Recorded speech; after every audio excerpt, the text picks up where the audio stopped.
Welcome everybody to another patch notes breakdown. This time it's the Galactic Frontier 11.5 Smite update, and we're going to be getting a new battle pass that's going to have Athena on her and Cool Khan skins, along with new Immortal Honor skins for Guan Yu and Sung Wukong. All the card arts look fantastic, and all of these are cross-gen skins, which means you will see them in Smite 2 as well. Make sure to go check out their Smite 2 renders. They look really, really good. And we're getting some nice little updates in this. We're going to get another game mode, just like they brought Domination back. Now we're getting Odin's Onslaught back. That's the 2v2v2v2v2 mode. That's the one giant map. You're racing to 40k gold. You're collecting those shards of Nidhogg to be able to deposit them at the base. That's going to give you 600 gold the first time, 750 gold the second time, 1,000 gold the third time. Obviously, you're fighting during that time as well. And then you're going to have some updates to this map. There's new spawn logic. There's a new assist system that gives you 35% of the value as long as you participated in a kill of an enemy god. There's capture point and pickup polish. They went and made hybrid buffs. You have a green buff that gives max health and mana plus HP 5 and MP5. You have a hybrid purple buff that gives attack speed, flat pin, and percent pin. You have a hybrid red belt that gives you damage dealt, power, and cooldown reduction. And you have a hybrid yellow buff that gives movement speed for every enemy god around you, and 20% crowd control reduction. There are a few gods that are going to be banned in this mode. That's going to be Aphrodite, Bakasura, Kalina, Giannis, Jingwei, Jormungandr, Persephone, and the Morgan. Obviously, there's some other updates along there as well, but make sure to check out Odin's Onslaught, and let me know in the comments below about what you're feeling about the changes to the mode. There's also going to be a slash refresh. We're going to get another gold added on to the gold spooling. There's going to be an enhanced Apophis that spawns at 20 minutes, that spawns 2 Juggernauts when killed. There's also going to be a new portal system. A new out-of-base portal is active from match start while your team does not have an active Juggernaut, so helping you get in that action a little bit quicker, or maybe going into a trap. Who knows? Curious to see how these are going to be used. Duel getting some updates as well, and then heading into our item balance here. Equinox, decreased healing from gods 2 times to 1.5 times. Not too surprised with this. Equinox has been pretty good thus far. Jotun's Wrath is getting increased cost by 100 gold on its upgrades and its base. Transcendence is getting decreased mana from 300 to 250 and decreased mana per stack from 15 to 10. Dominant stands rise up. Curseweaver is going to be a new item. Builds from Sorcerer's Staff, 2,500 gold, 60 magical powder, 250 health, 250 mana. This passive is wild. Hitting an enemy god with a basic attack or ability marks them for 4 seconds. When the marked enemy god casts an ability, they take 5% of your max health and 5% of your max mana as magical damage. You heal for 100% of the damage dealt. You may only apply a mark once every 12 seconds. Each time an enemy casts an ability within 55 units of you, reduce the cooldown of this item by 1 second. I think this is going to be a really fun item to use. I also think it's going to be kind of strong. Duality builds from Balance Blade, 2,700 gold, 40 physical power, 15% attack speed. Its passive is once every 5 seconds, your basic attack has half of its damage converted to physical ability damage. This can trigger damage items effects. So I'm curious to see how this plays out. I think it's going to be good. I don't know if it's going to be as good as Curseweaver as fun. I'm not sure that this is going to have the understanding of the passive like Curseweaver does, but Duality being able to convert that basic attack damage into physical damage is going to be interesting, and I like to see how this plays out, and maybe some hybrid builds between ability and attack speed. Cursed Orb, losing 100 gold and 150 on the Doom Orb. Cyclopean Ring, increased passive damage from 8 to 9% max health, and cooldown now is at 10 seconds to 8 seconds. I think Cyclopean Ring could make a return here as being a really good magical ADC item. I love Cyclopean Ring. I love what it brings to the table, and more cooldown is going to feel pretty good. Bancroft's Claw gets a decreased cost to 2,400 gold. We see the same 100 gold reduction on its upgrades, but for Nimble Bancroft's Talon, they added 2 basic attack power per passive stack, so nice little bump there again to magical ADCs. Blackthorn Hammer increased physical power from 35 to 40, increased the health from 300 to 350.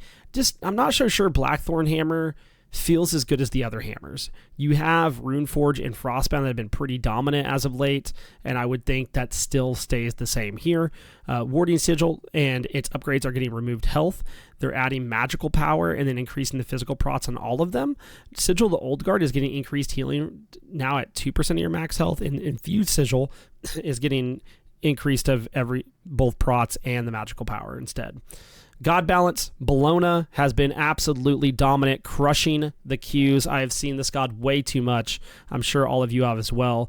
Master of War, decreased protections from 5 to 4 per stack, decreased movement speed from 3% to 2.5%. Shield Bass increased the cooldown to 15 seconds, was 14. Scourge decreased the damage. It's now going to scale from 80 to 240. I do think these hit all the right boxes. I'm curious to see if this takes her out of the meta harshly or not. I don't think it does, but it definitely makes her a bit easier to fight. Neath, another god that's been doing really, really well as late. Backflip increased the cooldown. Now it's going to be 16 seconds from 15. World Weaver increased the cooldown from 90 to 100 seconds now. Decreased damage scaling from 125% to 115%. Has been feeling pretty good with that Bluestone build or going mannequins. Feels both good. I'm not too surprised by this. I do think Neath still is successful, just maybe not as much in mid. Hachiman, the god they buffed and can never get away. Master of Arms decreased duration from 8 seconds to 6 seconds. Eagle Eye decreased the damage scaling now to 110%, was 115%.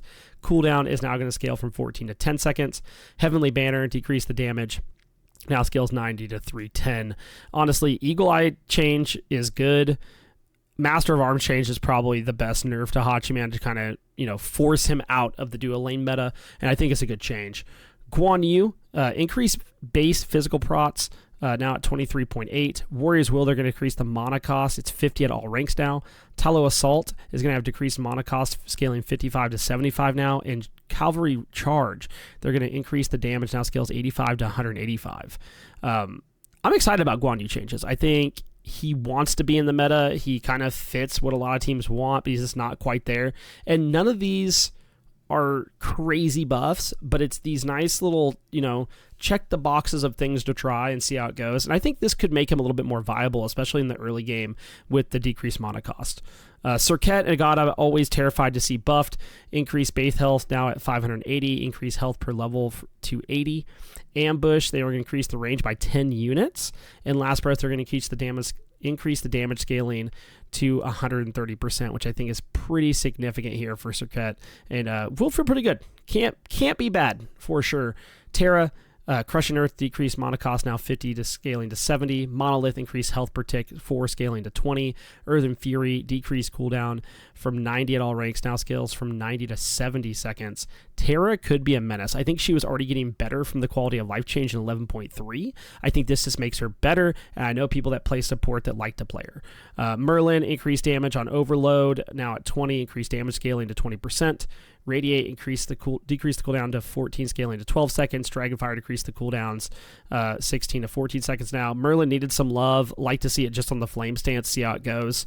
We'll see how it plays out for Merlin.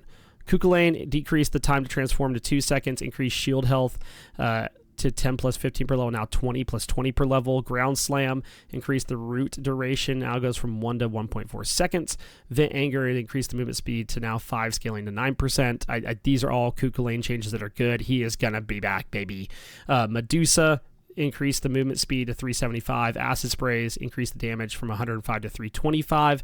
Decreased the cooldown 14, now 13 seconds.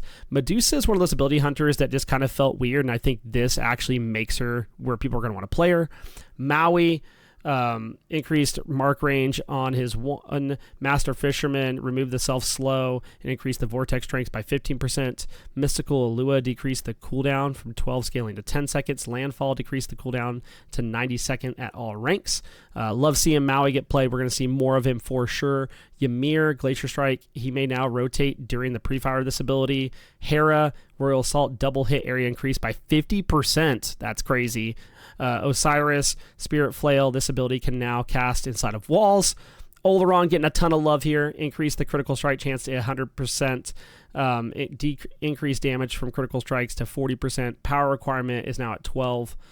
Focus Light, this ability now gains increased damage dealt the longer you charge it, up to a maximum of 20%. And Consecration, they're going to increase the cooldown to 12 seconds. Mulan is going to be get the grapple, rotate during pre-fire. Mulan is no longer required to hit an enemy god to knock them up for Divine Mastery. Fafnir, Endless Greed, New effect, Fafnir gains 1 gold per enemy god hit with his ability. During his ultimate, Fafnir gains 2 gold per proc of this effect. Draconic Corruption, Fafnir now detransforms approximately 20% faster. Fafnir can now proc basic attack item effects and Dragon's Breath. Fafnir's going to be scary, chat and listeners. That's the way it goes. Let me know about that change for sure. E-Shell now heals herself when hitting enemy gods in addition to healing when hit allied gods. Bastet, this change is scary for me. Ensnaring Claw, the cat's health is decreased from 3 to 2. The cat is now damage and CC immune until it hits an enemy and reaches its max range. The initial hit of this ability now damages and roots all enemies in a 10 unit radius around the hit. Okay, here's the deal. Ensnaring Claws, I'm glad it's down to 2 health. But that stupid cat, bro. I hate it so much. And it's going to be so good. Watch out for Bastet in your queues. Charybdis finally getting some love. Raging Tide increased tide per basic attack hit to 3% was 2. Capside decreased the time to full charge from 1 second to 0.75 seconds. Whirlpool form, Charybdis now gains CC immunity during the pre-fire of this ability. Decreased movement speed from 20% to 0%. Decreased the amplified movement speed from 40% to 25%. And the Maw Hungers improve the firing time and general feel of this ability. Charybdis needed this love, and these are not like insane changes. The Whirlpool change is going to be a controversy because giving her CC immunity during the pre-fire is the kind of crazy. But Charybdis is going to feel a lot better, and I'm really excited about this, along with the item proc pass that happened during this patch. Jormungandr, plus 50% damage and healing. Bake Kajira, 50% damage and healing. Charybdis, 33% damage and healing. And this applies to the shot that she has, not the regular basic attacks. Fafnir, 25% damage and healing on item proc pass. So basically, you're going to be able to proc item effects, which is going to be huge. Now, there are gods with pets that can now proc ability item effects as well. And that's going to be, Scotty with Calder, Tiamat with the Summon Beast Charge. And that's a, single hit, means that those procs are going to do 100% of the damage and heal for 100%. Artemis, you have Boar Charge. In Vulcan, you have Infernal Cannon Shot, which means those are going to do 75% of the damage and get a 75% heal. And then you have AoE hits like Bastet's Ensnaring Claw, Hera's Argus Divine Shroud Aura, Argus Slam, Nuwa Clay Shoulder Dash, and Set Clone Skewer, and those will deal 50% of the damage and heal for 50%. So definitely curious to see how people feel about the item proc pass in this patch, along with everything else. But that has been 11.5's patch notes breakdown. I appreciate y'all coming to hang out. If you made it this far, the first person to comment below, I will send in his Nami skin to, or something fun. So make sure to check it out. Come by twitch.tv/BlazeMcBain throughout the week. Check me out over on Smite Game or casting over on AGL. I hope you guys are doing well. Take it easy, and I'll see you next time on Patch Notes Breakdown.